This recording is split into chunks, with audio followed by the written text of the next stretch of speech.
आपने ऐसे आंख बंद करके आप बैठे थे, आपको आराम से नींद कैसे आई? आपको तो शर्म आनी चाहिए कि आपको कैसे नींद आई। अब वो जब शाहीन बाग की महिला ठंड में बैठी थी तब तो आपने बोल दिया उन्होंने पाकिस्तान बना लिया। मैं मोदी सरकार से पूछती हूँ, ये पाकिस्तान पिछले कई सालों में क्यों नहीं बना? आपकी सरकार आते ही पाकिस्तान क्यों बना? हाजीपुर के पास ही रहती हूँ मैं, यहाँ से कई बार अपने हॉस्पिटल जाने के टाइम मैंने देखा किसानों का, और एक दो बार मैं आ भी चुकी हूँ।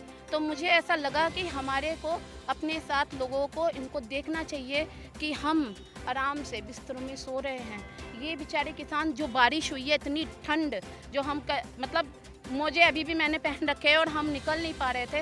ये किसान इतनी ठंड में कैसे रह रहे थे? 50 से ऊपर शहादतें हुई हैं। इसको आप अभी आपने पूछा ना कि ये क्या है? जंग है। एक्चुअली ये जंग है। ये सरहद पे बैठे हैं और वो जैसे जवान सरहद पे बैठा है वैसे ये सरहद पे बैठे हैं। ये जो 50 से ऊपर मौतें हुई हैं, ये शहादत ही तो है। अभी भी अगर मोदी सरकार को होश नहीं आ रहा है वो तो कैसे मानेंगे जब वो हमारे निर्दोष किसानों को खालिस्तानी बोल सकते हैं। पंजाब ऐसा प्रोविंस है जो देश को अनाज तो देता ही है, हर जगह वो हर चीज़ में हेल्प करने में पहले आता है। आपने उसको बोल दिया खालिस्तानी है। तो आप पंजाब ने, किसी ने बोला कि हमें आप खालिस्तान दो? किसी ने नहीं बोला। लेकिन आपने जो राजीव गांधी और इंदिरा गांधी के टाइम की कहानी आपने अपनी बीजेपी सरकार के लिए उतार ली। आपने शाहीन बाग की औरतों को बिकाऊ और किसानों को आपने खालिस्तानी बोल दिया। कल आप हमें भी बोलोगे आप आतंकवादी हो। अगर आप जैसे आतंकवादी को ख़त्म करने के लिए हमें आतंकवादी बनना पड़ा तो भी क्या बुरा है, लेकिन हम फिर भी आतंकवाद का सपोर्ट नहीं करेंगे। हम तो अपने किसान भाइयों का सपोर्ट करेंगे। वजह सिर्फ एक है, एक ही वजह है। एक तो मैं महिला हूँ, हमें अगर हमारे घर में एक बच्चे को रोटी नहीं मिलती है ना, तो जिस तरफ एक माँ को होती है ये कोई नहीं जानता। और जब वही अनाज हमें महंगा मिलेगा तो हम अपने बच्चों को नहीं खिला पाएंगे तो वो तड़प कहाँ से होगी? और तड़प की छोड़ दीजिए, अभी लॉकडाउन में नौकरियाँ चली गई हैं, लोगों के पास खाने को नहीं है। और जो भी आपने दिया, अभी लॉकडाउन में राशन बटा था, हमने भी सुना, आपने भी सुना, पर राशन में क्या गेहूं, चावल और 2-4 चीज़ें। क्या आपका राशन यही होता है? क्या आप रोटी और चावल खा लेते हो और 2 महीने में सिर्फ दाल और तेल, नून, ये 2 महीने मिला? आपने पूरी दुकानें बंद कर दी। बंदे ने कैसे खाया होगा? जो रोज़ कमा के लाता है, जिसके घर में राशन होता है उसका तो चलता है। जो रोज़ एक मजदूर रिक्शे वाला कमा के लाता है, 50 रुपए का शाम को खरीदता है, वो कहाँ से खाएगा? आपने सोचा? जो मजदूर रास्ते में घिसटते हुए गए, आपने ऐसे आंख बंद करके आप बैठे थे। आपको आराम से नींद कैसे आई? आपको तो शर्म आनी चाहिए कि आपको कैसे नींद आई। अब वो जब शाहीन बाग की महिला ठंड में बैठी थी तब तो आपने बोल दिया उन्होंने पाकिस्तान बना लिया। मैं मोदी सरकार से पूछती हूँ, ये पाकिस्तान पिछले कई सालों में क्यों नहीं बना? आपकी सरकार आते ही पाकिस्तान क्यों बना? आपकी सरकार आते ही खालिस्तान का आपकी आवाज़ें क्यों आ रही? और किसी जनता ने बोला खालिस्तान? किसी जनता ने नहीं बोला। ये सब मोदी भक्तों की, अब वो मोदी भक्तों की भी आवाज़ें धीमी हो गई हैं, आवाज़ नहीं आ रही है। उनको दिख रहा है भाई हमारे ही जो किसान सब साथ दे रहे थे, हमारे ही जो किसान मतदान कर रहे थे, आज वो तो सड़क में आ गए। अब हमने खालिस्तानी बोला तो अब हमें खालिस्तानी का डंडा दिखा देंगे ये किसान। तो उनकी भी आवाज़ें धीमी हो गई है। आप लोगों ने देखा होगा अब खालिस्तान वाली आवाज़ बंद हो गई है।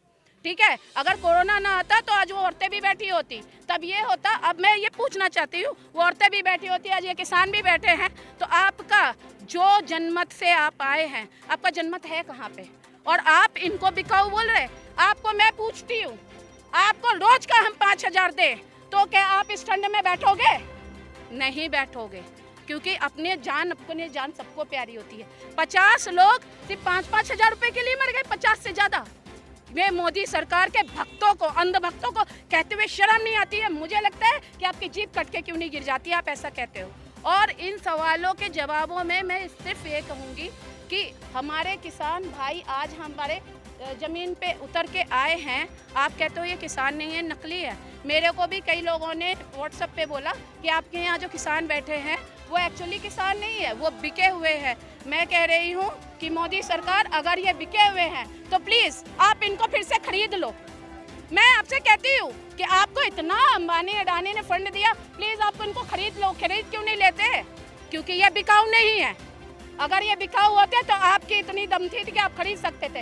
ये किसान बिकाऊ नहीं है, इसीलिए ये सरहद पे बैठे, इसीलिए ये मर रहे हैं, इसीलिए इनकी शहादतें हो रही है। और आप अगर शहीदों को शहादत नहीं मानते तो आपने जो बाढ़ म्यूजियम वाला खेल खेला था ना, वो भी हमें समझ में आता है। आपके पास इंफॉर्मेशन होते हुए भी 44 जवान मरे थे, वो भी हमें समझ में आता है कि आपके 44 जवान उसी समय क्यों मरे जब आपका इलेक्शन होना था।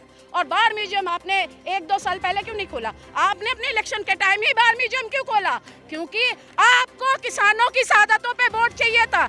पब्लिक के इमोशंस को आप कब तक खेलोगे? आपने जवानों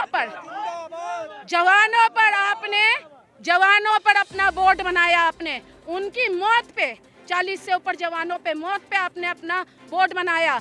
50 से ऊपर जवानों पे आप खालिस्तानी बोल रहे हो। मोदी सरकार, अब आपको मोदी सरकार के छोड़ दो। मोदी जी आप और अमित शाह आप अगर समझ जाओ तो हमारी जनता के वारे न्यारे हो जाएंगे।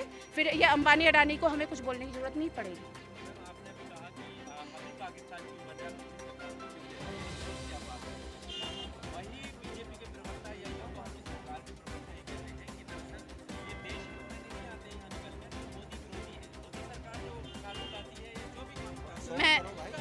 मैं सिर्फ इतना जानना चाहती हूँ कि अगर ये मोदी विरोधी हैं, ठीक है, वहाँ पे अगर ये मोदी विरोधी हैं तो मैं तो अभी यही सवाल का जवाब मैंने आपको थोड़ी देर पहले दिया।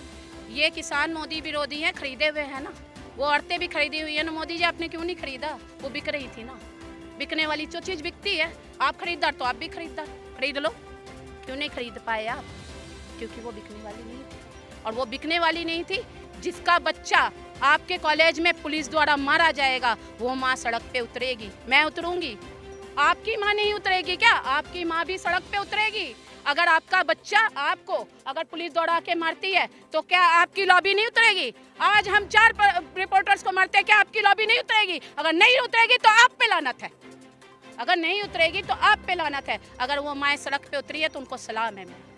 ये किसान सड़क पे उतरे हैं, अपने अधिकारों के लिए सलाम है मेरा। ऐसे सभी लोगों को मेरा सलाम है, ऐसी जनता को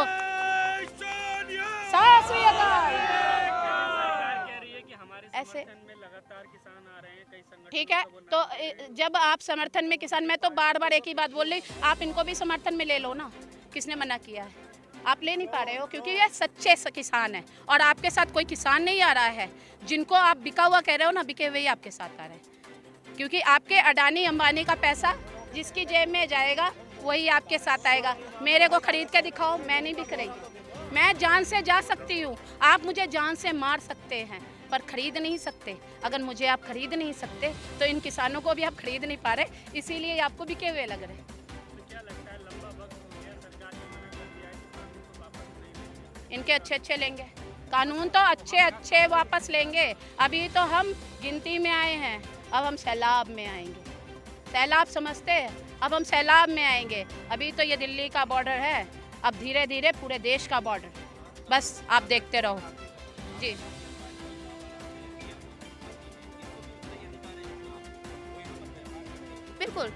बिल्कुल व्यापार करते हैं, व्यापार का अधिकार सबको है और व्यापार देश की तरक्की के लिए होता है, व्यापार करना चाहिए। व्यापार करने का ये मतलब नहीं है कि हम भी ईस्ट इंडिया कंपनी बन जाए और आपको गुलाम बना लें। तो ये विदेशों जैसे हमारे देश के लोग हैं पर पूंजीपति है, पूंजीपति का गोरख धंधा जो है। अभी आप पूंजीपति होना गुनाह नहीं है। मैं तो चाहती हूँ मैं भी पूंजीपति बन जाऊँ, पर पूंजीपति होने का मतलब है कि आप देश की जनता को आप नौकरियाँ दें, देश की जनता को आप एम्प्लॉयमेंट दें। देश की जनता को आपने कोरोना काल में क्यों नहीं पाला? इतना कमाया आपने, इतना कमाया आपने। अंबानी का घर देखा है? बगल में ही वो बस्ती है, देखा है? कितना काम किया उन्होंने बस्ती में। तुमने अरबों का इतना बड़ा महल, कितने 10 करोड़ का 50 करोड़ का आपने खड़ा कर रखा है, इतने करोड़ का आपने खड़ा कर रखा। आपने 1 करोड़ मैं कह रही हूँ, किसी को भी आपने आपके बगल की बस्ती में आपने खर्च किए?